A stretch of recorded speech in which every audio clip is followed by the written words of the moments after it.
Merc's son. Chase went to Charles' designated apartment, the best one that overlooked the crossroads. Charles had asked him to come after the Yellowcaps were settled, and all he'd said was, "You'd promised you'd take care of us. I just need a couple of things."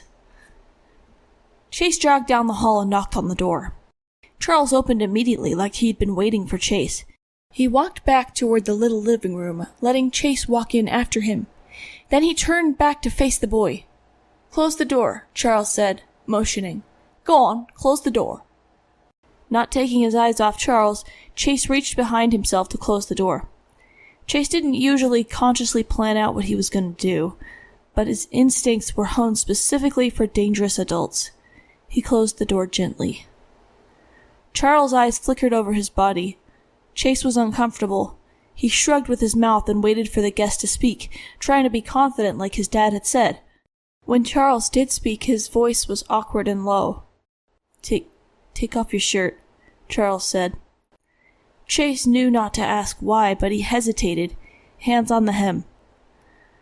"I need to see if you're really strong enough to lead that squad. You got muscle?" Chase nodded and lightly lifted it off, tossing it from his right hand to his left. "Yeah, look," he flexed his skinny bicep. "Huh, I remember it being bigger," he blushed, glancing at Charles. Charles wasn't listening, but was coming closer, eyeing Chase's whole body. He gestured at him nervously as he got right up to him. "Okay, now do your pants," he said. Chase was not okay with that. As soon as he saw him pause, Charles grabbed his arm. Chase pulled back, elbow hitting the door. He tried to sidle out of the way, but Charles kept using the arm to pin him, awkwardly saying nothing. He didn't even look near as aggressive as he was behaving.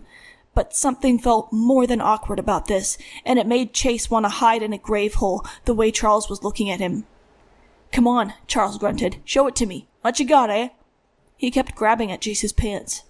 Chase started to panic. He was stuck with the doorknob digging into his right side, and the grabs were getting more insistent. They were both getting out of breath. "I'll let you see mine," Charles said. "Ew," Chase said, wrinkling his nose. Charles' face set into the flat rage Chase recognized very well from his own dad. His grip tightened and pinched. Chase let out a whimper like, "Huh, you," Charles growled, so furiously that his jaw shook. He was gonna hurt Chase. "You can't," Chase protested through his teeth. "Merc is my dad." Charles stopped grabbing, jaw dropping. "Merc, leader of the guards?" he said. "Yeah, our commander," Chase said. Charles squinted at him, not letting go. "Are you lying to me? You don't look anything like him." "I'm albino." Everyone's fucking albino these days. Chase just looked at Charles as his eyes ran over Chase's face back and forth. "And what are you going to tell him about all this?" Charles asked. "About all what?"